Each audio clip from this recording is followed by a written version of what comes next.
একসময় শীর্ষ, এখন কিন্তু পদ পদবীর বলে তারা কি বলা হয়েছে, নেতার অবস্থানে চলে গেছে। নানান আলোচনা সমালোচনা আছে আমাদের এই উপদেষ্টা পরিষদে যে ছাত্র উপদেষ্টারা যারা আছেন তাদের অবস্থান নেই। বিশেষ করে গতকালকে নাহিদের যে ওয়াসাতে চাকরির ব্যাপারে রেফারেন্স হিসেবে দুই একজনের নাম আসছে বা সমন্বয়কদের নাম আসছে, এটা নিয়ে কিন্তু এই মুহূর্তে বাংলাদেশ তোলপাড়। এর মাঝখানে যে বাকি দুই ছাত্র উপদেষ্টা আছেন আসিফ মাহমুদ এবং মাহফুজ, তারাও তলে তলে কি করছে, হয়তো বা এগুলা ক্ষমতা ছাড়ার পর বের হবে, অন্য সরকার আসলে বের হবে। বাট এই যে কিছু করছে এরকম আইডিয়া করেই 15 দিনের আলটিমেটাম দেওয়া হয়েছে ইউনূসকে। ডক্টর ইউনূসের প্রতি আমাদের গণ অধিকার পরিষদের কড়া হুঁশিয়ারি, যদি তিনি এই দুই উপদেষ্টা তারা পদত্যাগ না করে তাহলে ডক্টর ইউনূসের বাসভবন ঘেরাও হবে। পাশাপাশি এই অভ্যুত্থানের যে শক্তি আছে সকল শক্তিকে নিয়ে তারা রাজপথে নামবে আসিফ এবং মাহফুজের পদত্যাগের দাবি নিয়ে। অন্তর্বর্তী সরকারের দুই ছাত্র উপদেষ্টা মাহফুজ আসিফের পদত্যাগের দাবি করেছে গণ অধিকার পরিষদ। তাদের বক্তব্য আজকে 12:30টার দিকে রাজধানীর পুরানা পল্টনে তাদের কেন্দ্রীয় কার্যালয়ে এক সংবাদ সম্মেলনে তারা বলছেন, যদি 15 দিনের মধ্যে তারা পদত্যাগ না করে তাহলে গণঅভ্যুত্থানের সকল শক্তিকে নিয়ে কঠোর কর্মসূচি ঘোষণা করা হবে, প্রয়োজনে ডক্টর ইউনূসের বাসভবন ঘেরাও করা হবে।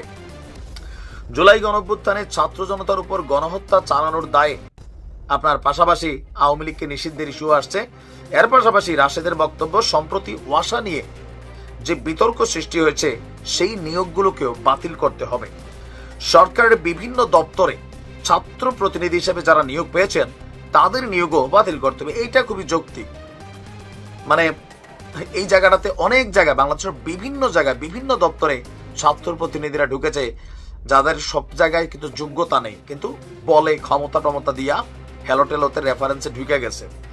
সংবাদ সম্মেলনে আপনার তারা বলছেন যে শিক্ষার্থীদের দল গঠনের মাধ্যমে ডক্টর ইউনূসের সরকার নিরপেক্ষতা হারিয়েছে, ফলে ছাত্রদের মধ্যে থেকে যারা উপদেষ্টা পরিষদে আর রয়েছেন তাদেরও পদত্যাগ করতে হবে। হাইকোর্টের নির্দেশে ডক্টর মোহাম্মদ ইউনূসের নেতৃত্বে তত্ত্বাবধায়ক সরকার গঠন করতে হবে এবং প্রয়োজনীয় সংস্কার শেষে দ্রুত নির্বাচন দিতে হবে। 14, 18, 24 সালের নির্বাচন আদালতের মাধ্যমে বাতিল ঘোষণা করতে হবে।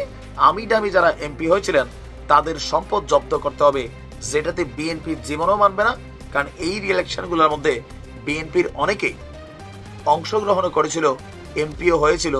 যদি এটা মানে তাহলে বিএনপির যে এমপিরা আছেন তাদেরও সম্পদ কিন্তু বাতিল হবে।